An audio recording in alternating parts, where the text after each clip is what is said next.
What's up, I'm Nataka. How are you? Maddie? Good. We're live, right? We are live. Okay, I'm going to do a quick introduction. Happy Tuesday, everyone. Welcome to All Aces on Air. If you are a returning viewer, you're probably noticing that I am not Rico. I am, in fact, Maddie Chism, the new project manager at All Aces. And with me today, I have the lovely Nataka Crayton from the Urban Farming Institute. Hi, Nataka. Hi, nice to see you again. You too. How are you today? I'm actually great. Like the sun is shining. Yeah. Yesterday was a little gloomy, but like the sun is shining right now. So I'm doing good. Oh, you have that nice glow on your Yeah, skin. and totally just honored to be here. I definitely was a little nervous because it's live, but I appreciate the opportunity to be here. Absolutely. And I'm glad we're doing it together. It's our Yes. first time together. Me too. So I just want to start out with asking you a little bit about what the Urban Farming Institute does. Can you just explain, just to give a quick overview for those who don't know? Yeah, so I mean, just really building and promoting urban farming, and then also really engaging residents around building a healthier community. So any way we can partner with other organizations to do that, and we provide all kinds of like really cool stuff. COVID was a little crazy, but mostly we still, we got our Fit on Our Farm for our seniors, where they both learn about nutrition and then also do exercises and then meet new friends. And then we also train folks in farming. So like we have a class that we offer in March, and we accept about 25 students. And then after that, we select up to 10 to do our summer hands-on program and lots of other stuff. We generally, outside of COVID, engage, a good 800 or more volunteers who come through here, both young people, corporations, students from colleges, just to really get their hands in the dirt and give service, along with other things. We got an enterprise program. We do other kinds of workshops, like Hike for Life combines with us and does this thing where we're going hiking, but we're learning about medicine, like yeah, so it's really good. We do a lot of really great stuff, and COVID's been a little challenging, but we still have been able to offer things to the community, and very excited about to be able to do that. That's great. I'm glad to hear it. I'm sorry that COVID has been kind of put a damper on everything. I mean, unimaginable, really. It's not something that we would have ever imagined in our lifetime, But hey, having a Black president wasn't either. I was like, I wish my daddy was here so I could share with him. Like, he would have been so excited. But we're resilient, and many people, unfortunately, have, lost their lives. And so I definitely encourage people to stay safe and keep your family safe. And whatever the recommendations are, like, maintain that so we can, get to the other side. Yeah, absolutely. Yeah. I would love to hear more about the enterprise program, if you would mind sharing a little bit more. Yeah, so specifically, it's really when you're setting up a business, it's like, how do you bring your product or idea into the marketplace? And so actually, funniest thing, it started before UFI, because before UFI, there was City Growers. It was one of Boston's like first enterprise programs, urban farming enterprise programs. And so it didn't exactly work out the way it was supposed to, but so many beautiful things that we learned along the way. And as we were developing the Urban Farming Institute to really support farmers and urban farming in the city of Boston, we basically, took hold of City Growers, and City Growers, the enterprise, became a part of UFI. And so we sell to restaurants. And I just have to give shout outs and blessings to those who businesses who have not made it through COVID. I think that's important. So many really awesome humans, but also like selling to restaurants. We have a market. What's this ugly hot sauce? Like, it was an ugly hot sauce. So we've done hot sauces and tomato sauces through Commonwealth Kitchen. But it's really trying to figure out, most organizations struggle with sustainability because we rely a lot and heavily on grants and foundations, which during COVID actually hasn't been a bad thing either. And many of them have stepped up to support. But we also need to think about the future. And so with the building of the enterprise, it's like, okay, where do we want to go? Like, sell mushrooms? Like, what do we want to do? Like, and we also continue to train people under our farm training program, which then we give them business development training. And then they get to be the next future enterprisers, right? Where they're now building business. They're now, whether it's a flower or an herbal or, yeah. So it's really exciting. And COVID has definitely expanded innovation. Like, if you're willing and you believe in your mission and you ask for help, like it's really caused some of the things we always talked about to really help sustain, but it's really forced in some ways to really take those things on. So we had like an online farm stand, greenhouse for the first time ever in our history, because we didn't have a home at Urban Farming Institute. So when we moved into the Fowler Clark Epstein farm, which is, partnered with Historic Boston and a few others, it just changed a whole lot. It made us still able to provide produce, but not just produce, also seedlings for new growers and old growers, curbside. So it challenged us in so many ways, but it's been great in that way, because you can't grow without learning, and trying new things. So yeah, that's kind of in a nutshell. Absolutely. I am curious about the online farm stand. Is that's new due to COVID? Oh yeah. Yeah, I mean, we've always been talking about, so we're a small band of people, and when people see us, they think that like we're a whole bunch of people. We're not. Like, we're a small band. And so we've always been thinking about like markets and being in markets, and is that really working? Mm-hmm. And so in some cases it's not. Like if it was mostly education, but we also want to teach people how to grow and make money, and then also as an organization, we want to sustain ourselves. So yeah, when we got the greenhouse, it was like, okay, why not? I mean, we can't be in the same room with you. You can't like be hanging out at the farm stand buying veggies and when that stuff all erupted. So ingenuity and resilience based on blessings that we've been given from others, and those who have made the greenhouse possible. So you order online. Even our last event we had Friday, our Thanksgiving market, you could pre-order online for curbside delivery. You can come the same day. So it was just really it's just crazy. Like, it's opened up doorways in so many ways that we didn't imagine. And I'm not saying that everything's perfect, COVID is still hard, but we are resilient. You are resilient. Definitely. I think that model really speaks to the resilience of the Urban Farming Institute. Do you see that as something that would go beyond COVID? Do you see that continuing? Oh, yeah, for sure. Exponentially. And when you talk about, again, being less dependent on asking people for money and being more dependent on your own capacity to grow and to make money. And I don't mean, it's not really about money, but I just know. Like you said, sustainable. Exactly. So yeah, for sure. And I think other things too, when that mind gets to be open, it's like, okay, well, what's next?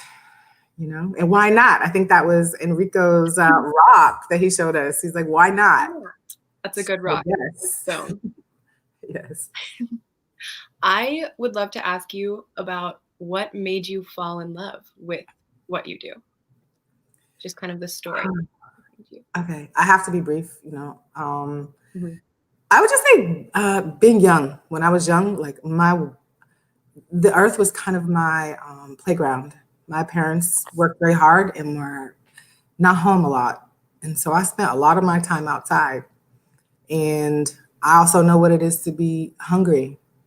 And so when you think about falling in love with anything that has you be in a place where you could really help people, that's central. Mm-hmm. Like I want my life live with purpose and able to help people, and I feel like my life is a life of service. So to be in an organization where you could do the work you love and feed people and teach people, it's just amazing. So I continue to fall in love, actually, like over and over again. So, I mean, many reasons why, when you ask yourself why you're doing what you're doing, I'm asking myself, the why, and the why is important. So I try to stay reasonably in touch with my why. It sounds like you are very much in touch with your why. And I am so happy that you continue to fall in love with what you do. I think that's lovely, and that's should be what everyone strives for. Thank you for sharing that. You're welcome. Yeah, no, and I'll say too, like the striving, sometimes life has it be where it just opens it up to you. And being in farming somehow opens that up in a way. So, yeah. So I think the more people come to the farm, the more people get their hands in the dirt, I feel like the more opportunity that we have to answer our reasons why, as the land sometimes teaches you when you don't expect to be taught about your why. So, yeah. So how did you transition from gardening to farming with the Urban Farming Institute? Random? No, nothing's random. So we were involved in I had met a really beautiful human, me and my husband both. And so even before that, I guess me and my husband wanted to start a farmer's market in our neighborhood. And one, we were too new. Two, in some ways, it was kind of too hood in ways for some farmers to come out from other neighborhoods, which, there wasn't a lot of urban farming in Boston in that way. There's a great food project that's around, but mostly it wasn't happening. And so we decided that we would become farmers. And then after that, we met this beautiful sister, and I can't really remember the name of the group. It's almost like the Unconference, but it was really a way to convene around environmental justice. And they were like, yo, you can't talk about environment without talking about the people. And then we met Glenn Lloyd, who was telling us about the project, and we were like excited. City Fresh Foods is one of the companies that him and his brother started. And so they really had this vision that the food that was generated from what they had already kind of started a farm would be to support that organization. And a year later, it was about a year later, it just became this thing. It's like, okay, why not? And that just changed everything. I mean, I was mostly like an administrator and in finance before then. And then one day I was like, I can't do this anymore. I was like, I need to be in the earth. So it kind of went from that and meeting Glenn, and then a whole team of people who really helped to define what kind of organization we wanted to create in order to support future of farming. And then that also included supporting training the next generation of farmers. So it just, everything happened. You know how when that thing happens and you step through that doorway, you're either going to step through it or you don't. Mm-hmm. And then we decided, and it was like, oh my God, this has just changed the whole sort of life. Like composting, we got quail, probably gonna get chickens and bees and stuff. So yeah, I mean, and so many things to have learned along the way, and that could be a whole nother session, and maybe teamed up on a panel with just new organizations and building them and building coalitions, really how to address, health and wellness outcomes in our community, economic development. So, it continues to be a thing that still has the brain going and is still calling for the question of why. So, yeah. Or the why not? Why not? And then the why not. Yeah, it should always be like, why not? For sure. What was it like? Or let me reframe. How has it been watching urban farming grow throughout the city of Boston? I would say great. And I would also say so many areas of opportunity that still exist. So community gardens have been here for a really long time. So there are lots, and that's considered farming still. Like if you go to the country, a lot of elders will still call their farms that are like a few acres, many acres, a garden. So I think too, like with every organization, just I could also see that there could be a lot more partnerships and collabs. It's just sometimes when people are like, I don't know, organizations just trying to figure out like how to stay viable and supporting their own endeavors. But I could totally see, more partnership, more collaboration.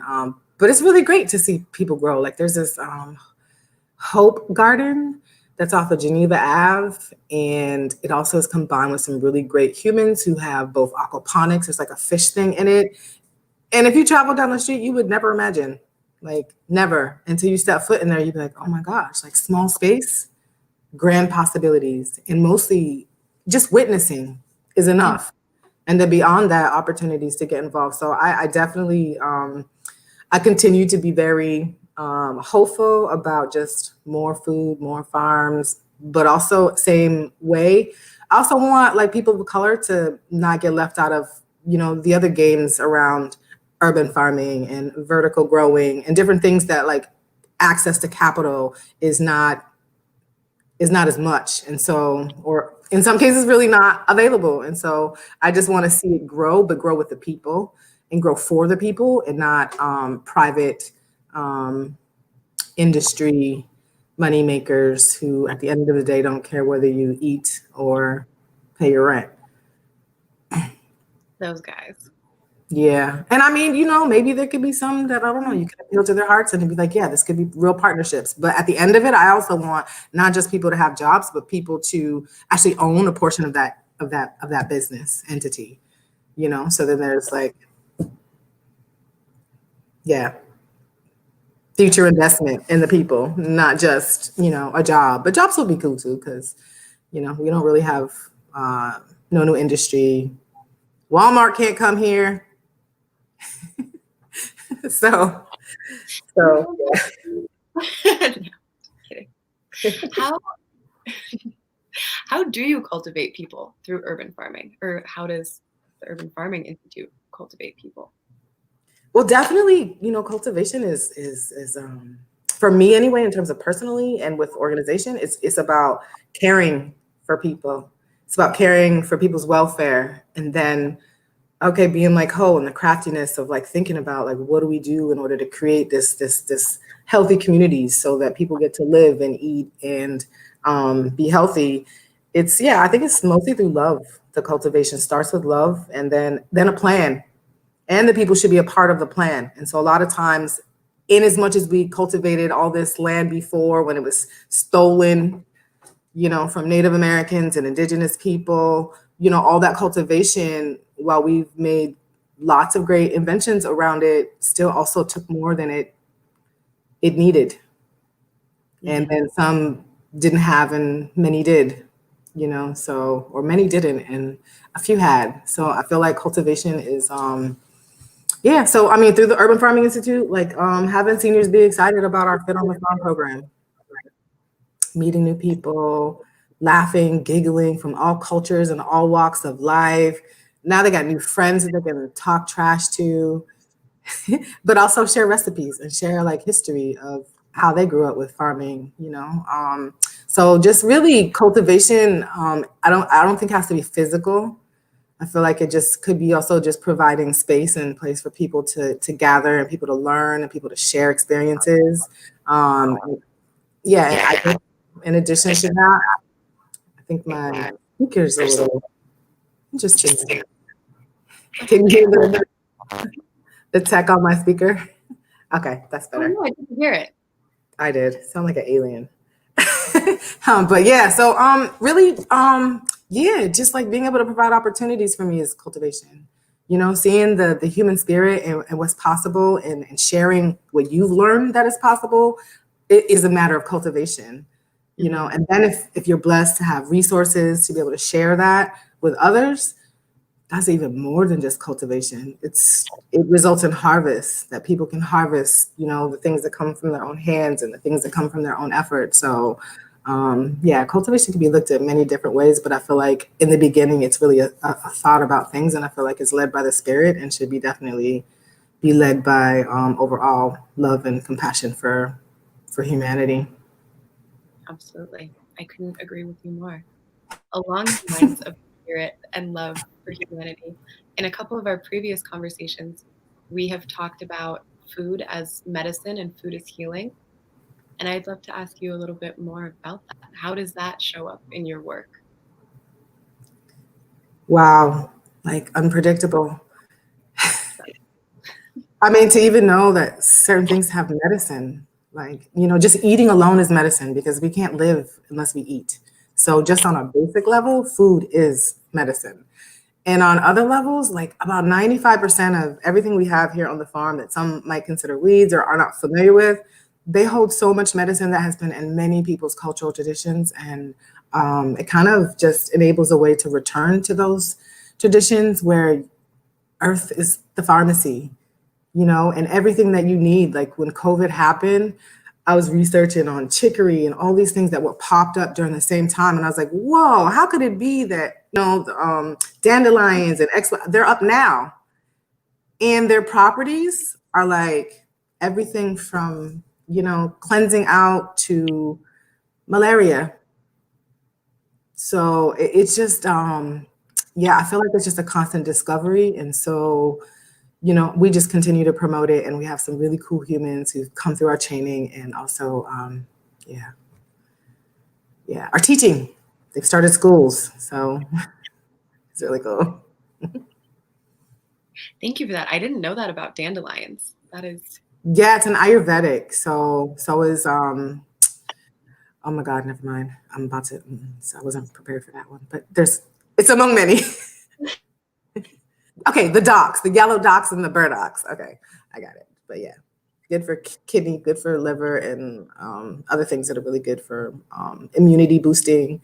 So it's learning a lot, and the earth teaches you so many things if you're willing to just get your hands in it. And so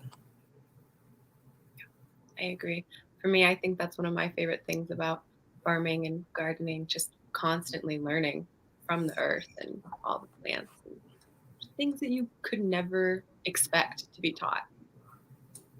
Yeah, we're that far removed from probably people having lived that life. Not probably, but our ancestors having lived that life. They went to the local herb. You still see people even now, like having plastic bags and walking down the neighborhood, collecting things from your garden or your front yard because in their country it's medicine. And while we may want to get rid of it because it's a weed and we want beautiful grass, they're like, this is medicine. So yeah, it's cool exploring and learning for sure. Absolutely. That reminds me of a story of our dear shared friend Miles. He collected a bunch of peppers to make his fire sauce recently. And he just took them from someone else's garden that had left them to rot. So can you please tell him if he could just give me a tiny sample? So I'm like hot pepper queen, just a little sample. Absolutely. Miles, if you're watching this, please send. Yeah, he also, when I first met you guys, he also exposed me to acorns. Yeah. So as binding agents, and then there's another one that he introduced us to. So when you talk about using alternatives for eggs and dairy, so you could make flour out of acorns. And so right now I had a neighbor who brought me a big old bag of acorns, and hopefully this time I succeed. Yeah. From my knowledge, that takes a lot of work. It does. But it's exciting to learn for sure. Really. And he loves to share. Fun journey. I would love to switch gears and talk a little bit about food agency as an equity issue and why it is an equity issue. Interesting. When you guys first brought me the word of agency, it's not a word that I generally use, right? And so I had to really think about what agency is as we think about agency. And I was like, my whole body is an agency. Mm-hmm. And to be able to have what you need in order to fill your body and give your body what it needs and to in life and your family and provide for them, like food, and not being able to make decisions about that for yourself is not equitable. Not at all. That some have and some don't, that decisions are made about who gets a job and who doesn't based on your zip code. So, being agents for our own self and in agency with ourselves, initiatives I feel like that support people's ability to have exactly what they need in order to be happy and whole and healthy. In addition to also take advantage of economic prosperity, so I guess agency could be wide and broad, and I just hope for us to continue to learn what's possible through some of the works that we do and some of the great works that others do, including you guys, but really, just having the capacity, we already have the capacity to learn our abilities, to learn new abilities in order to facilitate us being the best crafters of our future, is what agency for me means. And equity, really, I was thinking about the other day, I was like, you wouldn't need access to anything if you grow your own food, right? Right. you wouldn't need to have a conversation about inclusion where you're already a part of the process. Then institutions don't have to worry about how they include people. You're just automatically there because you have a say in what happens to you and should. So that's also next level agency that you should have. Everybody should have the power to determine their own destiny plus the community. So, yeah, so I guess. I love what you just said. You wouldn't have to have conversations about inclusion if you were making the decisions. Is that? Exactly. Because someone decides whether they include you or not, or feel bad because they don't. Then they have to figure out how to. And they get professionals to come in and share how they can be more inclusive. But there wouldn't be a need for that if people were already included and already a part of the process and have ownership and have agency. So, yeah. Yeah. Okay. While thinking about everything that you just said, what does your imagined foodscape look like? What would you, in Nataka's perfect world, what could you imagine for people growing their own food? What would I imagine? I would definitely say more people growing food, and also like cities and states, willingness, or no, not us taking agency and determining that it's not illegal to grow your own food. Before Article 89 here in Boston, legit, it was like illegal, not in the community gardenscape, but in kind of economic urban farming, quote unquote, to make money. But I definitely see more partnerships. I really want to see meaningful partnerships, where organizations and institutions are coming together and really sharing resources and figuring out like, how do we really impact change in our community? How do we really bring about health and wellness in our community as we talk about and use the data around who's got diabetes and who doesn't, to really be able to, and it's really hard while you're in survival mode. And I feel like we're still in, so I would like us to not be, okay, simultaneously, okay, fine, survival mode, you're not gonna like toss that while you've lived it, right? But simultaneously really try to figure out how to work together. So I see lots of collaboration. I see more equitable development where both, community members, city, state, even realtors, right, who determine many things. They determine our zip codes, whether we get into college or we don't. But I really would love to see more equitable development, which has more gardens and has more farm.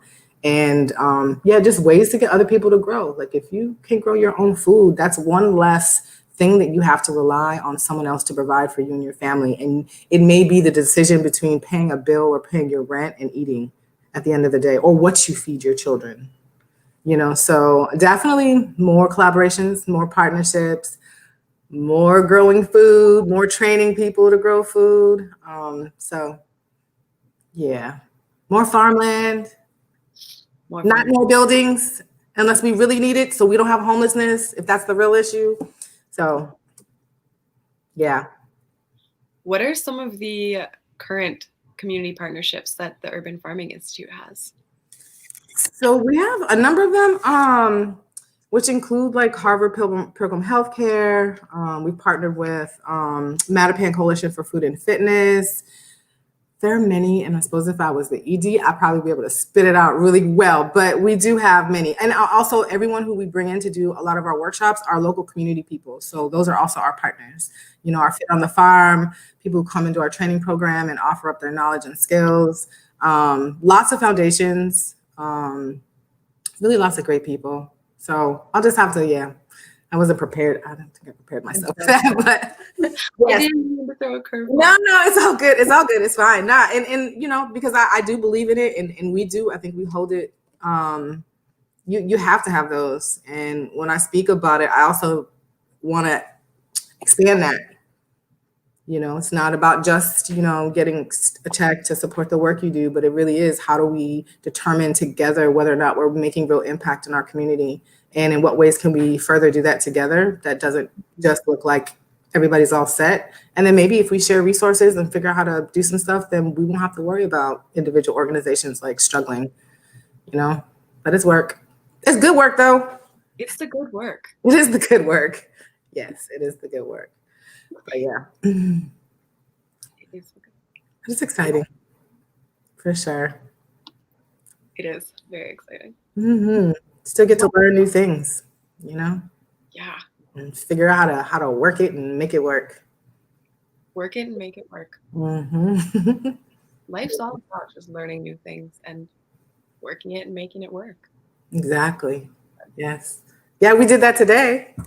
Oh, yes, we did. We're still doing it. Yes, for sure. In our humanity. Yes, we're still doing it. Yeah, so it's a blessing for sure.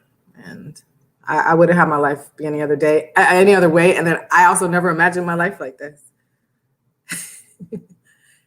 So yeah, I'm really happy to be able to learn, to grow, to teach. And yeah, definitely look us up on Urban Farming Institute. Check out our website. We're definitely on Facebook. Any thoughts you have even about things that you would like to see us be able to provide for community, please let us know, and definitely have mad prayers out around just us getting to beyond COVID. And, that's like. Absolutely. That's the goal. For sure. That's the goal. Yeah. Yes. What advice would you have for someone that is just learning how to grow or starting out growing? Start somewhere. Start small. Mm-hmm. Small is good. Some people are hardcore and they can't help themselves. So then go hard. So I would just say if you have a sense of it, take a small class. There are several classes that we offer here at the Urban Farming Institute, but also the Food Project has courses and just basics of like just learning how to think about your space. So thinking about what space you have, small or little, there's all kinds of, I never imagined myself living the pot life. So even though I have access to like farmland, I'm still living a pot life. Planters. Yeah. So I don't want nobody to tune in and be like, what are you talking about? Maybe. So you can start small. Yeah, in pots. But you can start really small, like whether it's a kale or collard green. A kale doesn't require more than 12 inches in a pot, growing herbs in your house. Mm-hmm. So yeah, I would just say start somewhere and definitely seek us out. And we do have classes here and be happy to. Some people just call. Some people don't take a class and they just call, or they just come. So it's like if you're really thinking it and you're feeling it, just do it. Why not? Why not? Yeah. Exactly. Yes. So if someone were looking to take classes, they could go to your website and find the information that they needed. Yeah. So underneath our programs, we have, so right now, by December, we'll have all our workshops, but for the farm training program, it's March, it's a 9-week class. And then we have a 20-week hands-on. So technically it's a 29-week program, but in order to do the hands-on training in the summer, which starts in June, goes through October, you have to do our 9-week class. So the 9-week is a little less hands-on. Now that we have the greenhouse, we're hoping and thinking that we could bring in a little more hands-on during the 9 weeks, because some people are like, I just want to get my hands in the ground. So definitely look us up and stay tuned for like the winter time. So usually by end of December, we have a full scale, just a full outline of the workshops that we'll be offering as well. Awesome. Yeah, it is. I'm definitely and so happy to grow. Huh? What did you say? I'm sorry. No, I was like, it was just such a blessing to still have been able to grow, to be considered essential in life, providing fruits and vegetables and good stuff for people. That was a blessing because, yeah. Really. How new is your greenhouse? Was that? This year. Oh. Yeah, I think it was finished by like February, March. And usually you start, if you have a greenhouse, you usually start, or in growing indoors, you start around February, with most planting kind of going in the ground by like April, May. Yeah. So, yep, it is definitely new and it's exciting. So we have some stuff growing in there now. I was like, I wish I could bring you to the greenhouse. I wish I could show everybody the space we have over here, but Yeah, so this year was definitely the first. And 2018 was when we moved in here. So we really hadn't had a home as an institute, but we had farms and we were teaching people how to grow. So it was a blessing to have a partnership with HBI, Historic Boston, really help this preserve this historic place. And then also, have us to keep the work going around what was intended for, which is farming. Yeah. Yes. I'm glad you guys have a home now. We are too. We are too. Cool. So yeah, we definitely have to hook up, meet up. Oh, absolutely. I don't know when because of COVID, but as soon as it's safe, I'd love to take a class, some farming classes, and hang out with you. Yeah, well, everything's on Zoom. Your farming classes are on Zoom? Uh-huh. I'm gonna sign up tonight. Yeah, no, I mean, COVID had some things, and that was one of those things.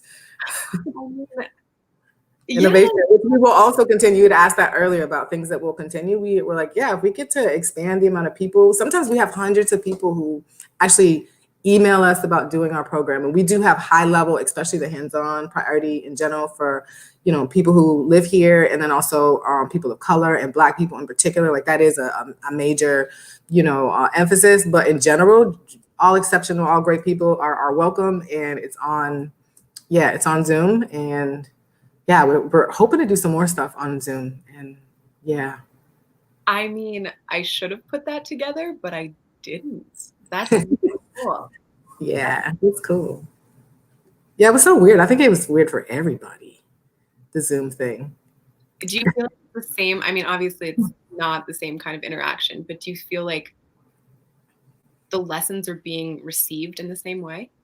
I do. Yeah, we do evaluations at the end. And then also we had like a session after the class, like a half-hour session where people could just hang out in the room and just talk about anything or ask questions. And yeah, definitely. Even our trainees who we selected, we could only select 3 this year because of COVID. Mm-hmm. I don't know. I thought that the synergy and trying to feel out the people before we select them would be any different. And it really wasn't. And they were 3 amazing humans, who were bonded and have friendships and still to this day, like support each other. So yeah, we thought it might, but it didn't. That's really cool.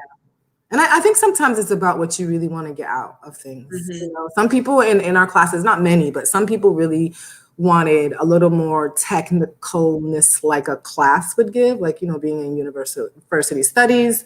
We're just earth people, we're dirt people. So, you're going to get a little bit of that and mostly just, the experiences that we've had.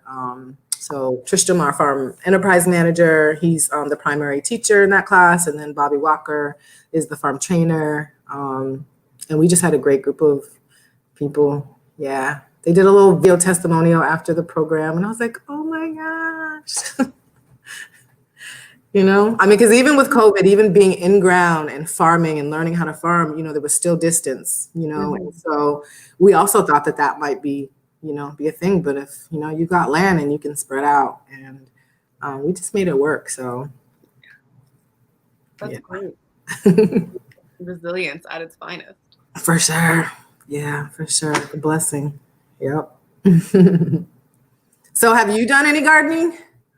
Well, I have been moving around quite a bit in the last 8 months. Yes, we're from Baltimore to Massachusetts, now back to the Denver area. I have my indoor plants, my aloes looking pretty nice. Nice. But my little brother and I are about to embark on an adventure growing mushrooms inside. Yeah, this Saturday we just had a mushroom workshop. I missed it? It's probably my fault. I should have just known that you would have wanted to know, and I should have just shared it with you. Yeah, but we'll do more for sure. But that's great. No, yeah. So what kind of mushrooms are you guys going to be doing? He is in charge of that. He's very interested in the lion's mane. Lion's mane, yes. Yep. He's very interested in the healing properties of the lion's mane. So I am all on board. He is another one of my teachers. So he's my little brother, but he's otherworldly. he knows things. Mm-hmm. Yeah, that's very cool. No, it is fun growing mushrooms in the house, but eating them is also more fun. Mm-hmm. I love mushrooms. And I mean, we have our little indoor herb garden, but we just got our first snowfall, so all outdoor growing has ceased. We don't have a greenhouse. Cold frames. What was that? Cold frames. Cold frame. Yeah, you could build. Do you have raised beds or you build directly in the ground? Whoa. That is a brother question. That's a brother question. Nah, because so like if you built a box, you could use window frames to build a cold box frame, which basically is that, you know, the window with the light creates the heat, and then you could use that to actually grow things outside, like mixed greens, kale. Give us a fantastic weekend project. Yes. Thank you. You're welcome. Okay, you said mixed greens, kale. Yeah, spinach, lettuce, radishes. Ooh, I love a radish. Yeah, radishes and authentic Mexican tacos are the best. But yeah, radishes. Yeah, most of your greens. You could try carrots. They might not grow as big, but you can have some baby carrots. Yeah. Yep.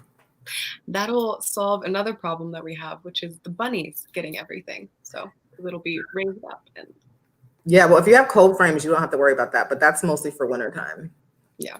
But you could still actually, if your brother or whoever builds them in the way, you could actually remove the window frame and actually have it be fenced in. So then you can just lift it up, and it's already got fences, and you can just lift it up and still grow what you want to grow outside. So anything's possible. Wow. And then why not? And why not? And I think, as you said earlier, grow everywhere. Exactly. Yeah, and you know who we got that from. So I don't know who in the audience is familiar with Mel King, but you should definitely look him up. He's an elder, still very, very involved in community, has done a tech center. He's got the Mel King Institute at MIT. Really amazing human who really helped start the gardening here in Boston. But when me and my husband first met him, he said to us, he said, grow everywhere. He's like, teach people how to grow and grow everywhere. On your balcony. He said even highways, you know, which most people were thinking about the runoffs and the, you know, all that stuff. But he really just encouraged us to teach people to grow wherever they are and with whatever we have, whatever they have. So, yeah, important. I think it's very important. It's a really wonderful mentality, mindset to have. Absolutely. Because then sky's the limit. There's like nothing you can't do, I guess. Why not? Why not? For sure. We're going to overuse this by the end of. Why not? No.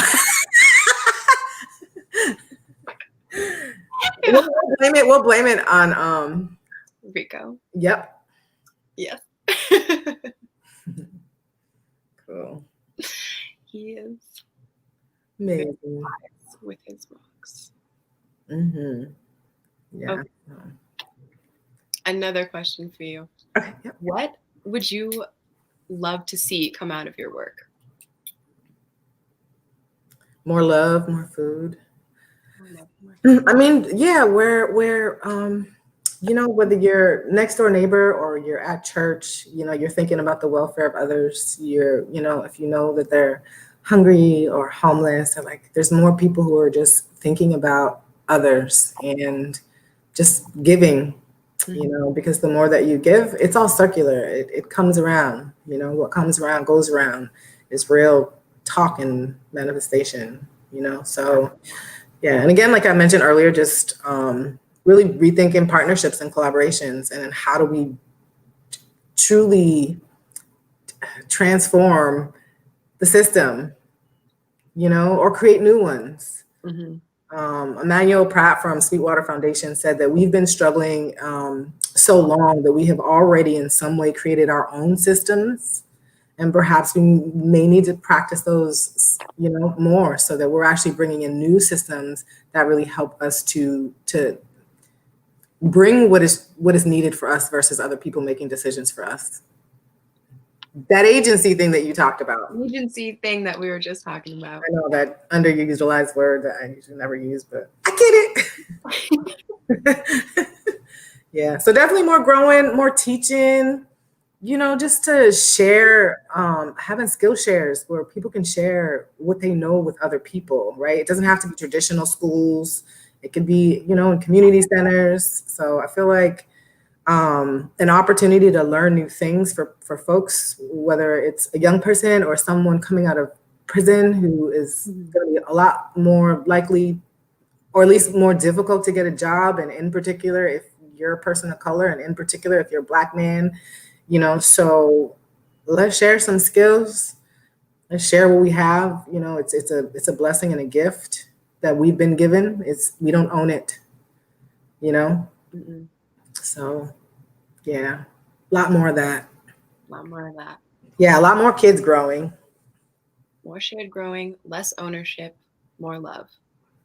Absolutely. Positively. For sure. Yep. Yeah, and I feel like, every day, we have an opportunity to continue doing that. So like when COVID first hit here, we were asking ourselves in terms of the enterprise, like bringing it to markets. We're not doing that. Some of the restaurants weren't ordering because they couldn't, they were closed. And so we had to decide what we wanted to do, and we decided to feed people. So our market was every Friday from 3 to 5, and it was pay what you can or nothing at all. And just give away some turkeys, but also like making sure that when you come here, if you don't have money, you don't feel bad. You come up, you say what you want, and you get it, so that no one is made to feel embarrassed about their circumstances, and so, we've just been doing a lot more of that, Absolutely. Mm-hmm. No reason to take away anyone's personhood from me. No, and sometimes people don't realize how they do that, which is why a lot of people don't ask for help when they need it. And so having an opportunity to create a space where people feel okay with asking for what they need, I think is also important. Mm-hmm. Yeah. Any advice on how to create more of those spaces? I mean, for sure. Supporting other people's projects, like, collaboration, I feel like. And then also in terms of resources, shared resources, figuring out what funding or initiatives are available in order for us to kind of come together and continue to grow and build. I feel like that's, really primary. So we're not all fighting for crumbs, and we really achieve the things that we think about as we utilize the data that supports that our people struggle with health problems. So it's like, actually, let's really get there and keep getting in and get there together. So if we can do that, which I think we can. Absolutely. But I think it's been ingrained in us a little bit. So kind of used to that struggle, used to struggling by yourself. Yeah. Individual organization. And so if we can give up a little piece of that and add that to another pocket of a place that we can work on some stuff together, so that truly in 10 years, even if we're not here or another organization is not here, our community looks a whole lot healthier, and we've achieved things by doing that, so. Really. Mm-hmm. Yeah.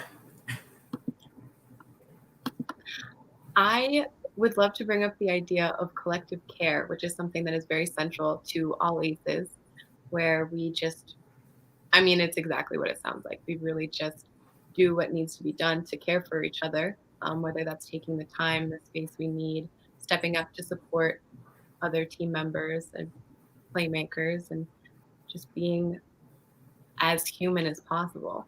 And I think that is something that you've really brought up a lot during our conversation that I've really appreciated. And I would love to know how you think that maybe collective care shows up in farming and in what the Urban Farming Institute does. I say that, when I think about Maddie and everything that's going on with COVID, I just wish your family happiness and healthiness, right? That like, you're in my thought, that we really think about each other, and that, for me, not going to sleep, like worrying about whether or not you're hungry. When you talk about collective care, you have to have like a thought about folks, and then to, leave a job, and at the end of that job, you go to sleep and you probably just had a good meal when someone else hasn't. So I feel like any way that we can do that, even little things. So like we have like this little savings program, me and Sabrina, who has Sabrina's Garden, who came through our program, but we have this little love jar. So we put whatever little money that we make on the side, we put it in the love jar. And if anyone needs anything, or she needs anything, I need anything, we have this love jar that like supports. And I feel like if we can magnify that times, exponentially, then we can just have this, jug of love, like, and things that, but it's really the thoughtfulness around that you have about people, that, you have a real concern for the welfare of others, and in your immediate circle, always looking out. And you can't do everything, and sometimes for some people it can be overwhelming, just that at the end of the day, your welfare is important. How you be is important. It might not be correct grammar, but so, I think the collective care is really the collective love, like how you, like see people. And, is it good for you to go to sleep knowing that you have a good meal and a nice home and it's warm, and that your neighbor is struggling, so I feel like the more that we invite ourselves to the possibility of connecting, we have. So then now I think about Maddie, or Enrico, you know what I'm saying? So like, I feel like it's more of that, and it's and the more that we can share that, I don't know, it might be a kind of a cool, crazy phenomenon that happens. Like, I don't know, it could be a fun thing that we do, like a project. I think that I feel a fun, crazy project coming on. Yeah. Yeah. Yeah, but definitely that. And yeah, I think COVID has taught us a lot of things. Mm-hmm. And we matter. People in our community, who are struggling matter. And in whatever way we can, help to alleviate, the pain and suffering, I think the better off that we all are in the end, the stronger we are together. So. Yes, absolutely. Going into Thanksgiving week, well, not going into it, we're in Thanksgiving week. Do you have any 2 cents on how to practice being more caring and more thoughtful of others in this time where food disparity is so apparent? Making sure your neighbor has a piece of that turkey even the day after. Yeah. Yeah. And just being sensitive to, other people. But yeah, it's a crazy time, so I would just, along the same lines is, do the people who are closer to you have food, and what can you share from what you have, so that they know that, that you're thought about, and that, that you matter, and your belly being full matters. So share what you have if you can. I would definitely say share what you have if you can. And it could be the day after. Huh? No, I was just saying that is such an important thought, just making sure that if every person made sure that everyone that they cared about had food, then yeah, I'd probably solve a whole lot of family problems. Yeah. For sure. But yeah, I think that's a good way to see. And also just really, I got to remind myself of what to be grateful for. Mm-hmm. There's so many things to be grateful for. Mm-hmm. That I'm alive, that I can have this interview with you guys, to be able to share the work that we do here at the Urban Farming Institute, and also just my love for people, my love for the land. And, it's a blessing. And so I don't want to take that for granted at all. And yeah, Enrico, he probably can't hear me, but I didn't, the 2 inches. I keep trying to readjust myself, but I think we've done great. Yes, I agree. Okay, we've talked a lot today. And the last question that I want to ask is what you think the future of farming could look like for everyone, for yourself and for everyone. I mean, definitely would love to quote my husband when he was doing a video. He said, I think we've only scratched the surface. Mm-hmm. And then he also was giggling and he was like, I think we need a lot more land, giggle, giggle. So I definitely think, more land, more farms, more food, and also just more people, looking out for people and sharing what we have. And yeah, in terms of equity, just, if you got a skill set, share it. If you can offer up some things that for the next man or woman's life, they'll just be that much more able to, advocate for themselves and, really realize and discover their own sense of agency, and so definitely a lot more farmland, a lot more teachers supporting people who have the skills that they can share with others, giving people platform, like you guys are over here doing, but really giving a platform for folks to have an opportunity to learn, grow, and prosper. So definitely, and again, just re-emphasizing stronger collaborations, meaningful partnerships, and really taking a look at ourselves as a community. And we can't keep defining for what people need, because someone's going to get left out. And the ones who are really making decisions, aren't they're good, So just making sure people are good in any way that one can. And small things matter. And everything that goes around comes around. So absolutely. Yeah. We've scratched the surface and we need more. Yeah, actually, he did it so excitedly. It was so cool. He was like, and I think we need a lot more land. But yeah, no, we are only scratching the surface in many ways. Some things we know and have come to understand through our own experiences in life, and there's so much more to learn. And there are some fundamental things that we do know about equity and, and justice, right, to our very core set. And so really continue to tap into that place and remind yourself of your why, and keep pushing. And I feel like the universe will help and support that effort. Yeah, and just keep moving, keep it going, and why not? It should be a show on the why not. No, we should change the name of this. No. Just as a theme. The theme. Why not? Yes, why not? Okay. That can be maybe our next one. Okay, sure. Yeah. The brother who you mentioned. Oh yeah, absolutely. If he's watching this, Eric Jackson, you're coming on with us next. For sure. No, I think that'll be a great conversation, and I actually need to connect the two of you via email still, so I will do that. Sounds great. No stress, no pressure, for sure. But I definitely, appreciate the opportunity to share. Absolutely. Yeah. Well, yeah, national programming, international program. Yeah, you guys are great. I feel like, this is really wonderful. So thank you.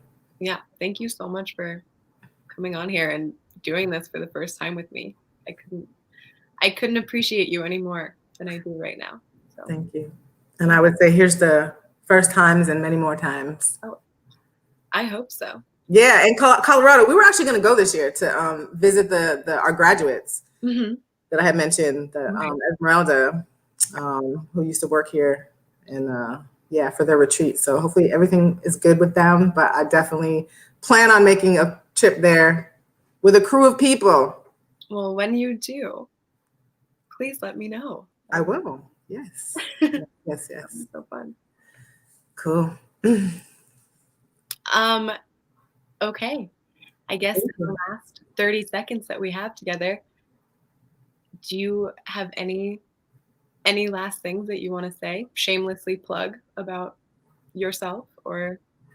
No, I would just say live, love, grow, and share.